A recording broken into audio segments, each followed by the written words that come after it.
오늘 말씀은 잠언 28장 1절에서 28절까지의 말씀인데요.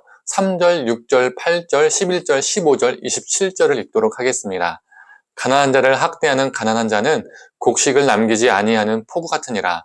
가난하여도 성실하게 행하는 자는 부유하면서 굽게 행하는 자보다 나으니라.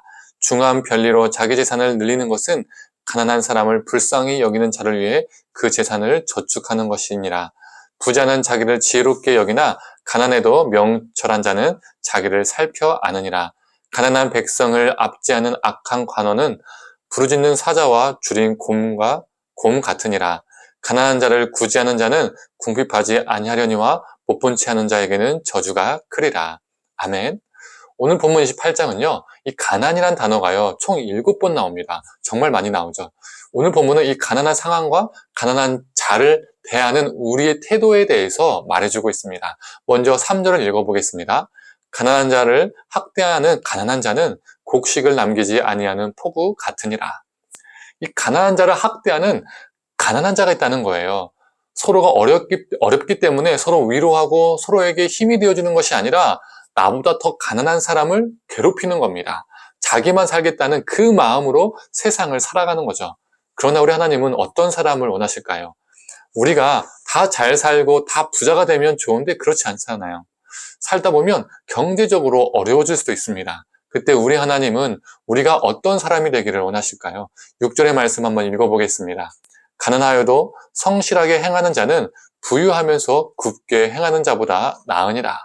내가 가난해질 때, 내가 어려울 때 나만 살기 위해서 나보다 더 가난한 사람, 나보다 더 약한 사람을 괴롭히고 그들을 발판 삼아서 내 위기를 극복하는 사람이 아니라 그 가난한 순간에도 그 어려운 상황 속에서도 우리 하나님은 우리가 성실한 사람이 되기를 원하십니다.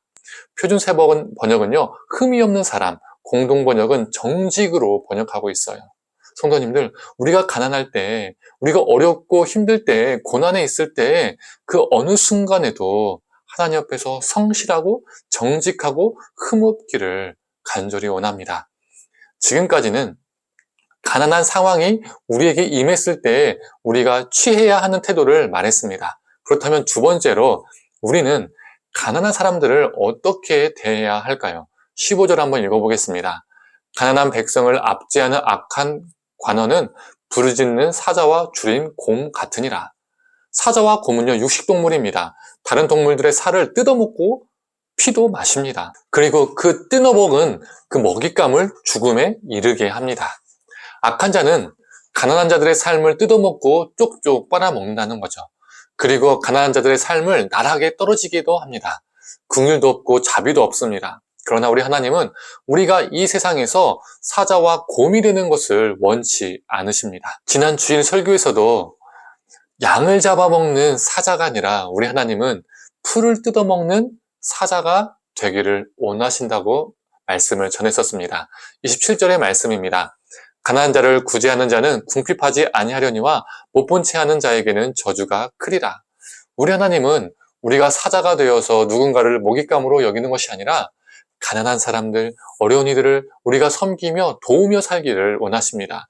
그들의 친구가 되어주고 그들의 도움이 되어주기를 원하신다는 거죠. 이것이 바로 평화의 나라입니다. 이사야 11장이 말하는 하나님의 나라인 것이죠. 어떤 사람들은 자신의 재산을 떼어주며 누군가를 도와주면 자신의 재산에 마이너스가 생긴다라고 여기는 사람들이 있습니다.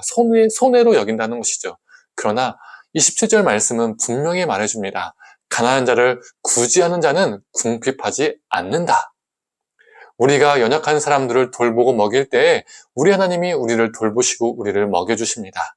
이게 진리입니다. 이게 하나님이 말씀하시는 원리입니다. 그러나 미련한 사람들은 어떻습니까? 이 하나님의 원리, 이 하나님의 법칙을 모릅니다. 그래서 인색하고 나눌 줄 모르고 더 쌓고 쌓으려고만 합니다. 심지어 나보다 가난한 사람들, 약한 사람들 향해서 사자와 곰이 되어서 그들의 것들을 빼앗고 그들의 삶을 발판 삼아서 자신의 재물을 더욱 쌓고 쌓습니다. 그러나 8절은 이렇게 말하죠. 중한 편리로 자기 재산을 늘리는 것은 가난한 사람을 불쌍히 여기는 자를 위해서 그 재산을 저축하는 것이니라. 본래 이스라엘은요, 율법에 의하면 동족에게 돈을 빌려줄 때 이자를 받으면 안 됩니다. 그런데 부자는요, 이 율법을 어기면서까지 자신의 부를 축적했습니다. 그 당시 이스라엘 사람들이 그렇게 살았어요. 그런데 이게 뭐라고 말합니까? 고리대금해서 본 돈이 가난한 사람을 불쌍히 여기는 사람을 위해서 그 재산을 저축하는 것이라고 말합니다.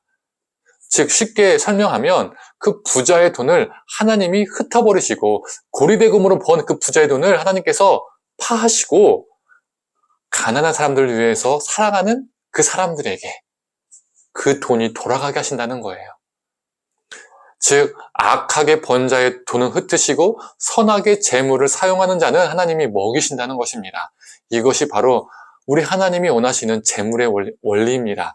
이것이 바로 하나님이 원하시는 재물에 대한 지혜입니다. 11절의 말씀입니다. 부자는 자기를 지혜롭게 여기나 가난해도 명철한 자는 자기를 살펴 아느니라. 부자는 자신의 부를 보면서 자기가 지혜로워서 이렇게 돈을 모았다라고 자랑합니다. 그러나 그는 하나님의 법칙, 하나님의 원리를 모르는 미련한 사람, 어리석은 사람입니다. 성도님들, 우리가 이처럼 어리석은 사람이 아니라 하나님의 재물 원리, 하나님의 법칙을 깨달아 살아가는 명철한 자가 되기를 원합니다. 혹 우리가 가난해질지라도 여전히 성실하고 신실하고 정직하게 살아가며 또한 우리 주변에 어려운 이웃이 있다면 그들에게 사랑과 긍휼을 베푸는 명철한 사람, 지혜로운 사람이 되기를 간절히 원합니다. 우리 하나님은 우리의 삶을 돌보시고 먹여주실 것입니다. 함께 기도하도록 하겠습니다. 하나님, 우리가 우리보다 가난한 자를, 연약한 자를 하나님 고통스럽게 하고 짓밟고 그들의 삶을 발판 삼아서 우리가 더 부자가 되는 것은 헛된 것임을, 악한 것임을 오늘 말씀을 통해서 보게 됩니다. 하나님, 우리가 가난 속에 있을 때도 성실과 정직으로 거룩으로 살아가게 하시고 또한 가난한 사람들을 우리가 대할 때에 그들 하나님의 사랑으로 돌보며 품으며 섬길 수 있는 존재 되게 하여 주시옵소서. 우리가 섬길 때 우리의 재산이, 우리의 물질이 바닥나고 마이너스 되고 손해보는 것이 아니라 하나님께서 우리 삶을 더욱더 보살펴 주심을 믿습니다. 그리고 하나님께서 우리를 이끄시고 우리를 채우시고 이 땅의 연약한 자들과 가난한 자들과 또 우리 또한 하나님의 사랑 안에서, 하나님의 보살핌 안에서 살게 해주실 줄 믿습니다. 하나님, 이것을, 이 하나님의 원리를, 하나님의 법칙을 늘 삶 속에서 깨달아서 실천하는 지혜로운 사람 되게 하여 주시옵소서. 감사드리며 사랑에 많으신 예수님의 이름으로 기도드립니다. 아멘.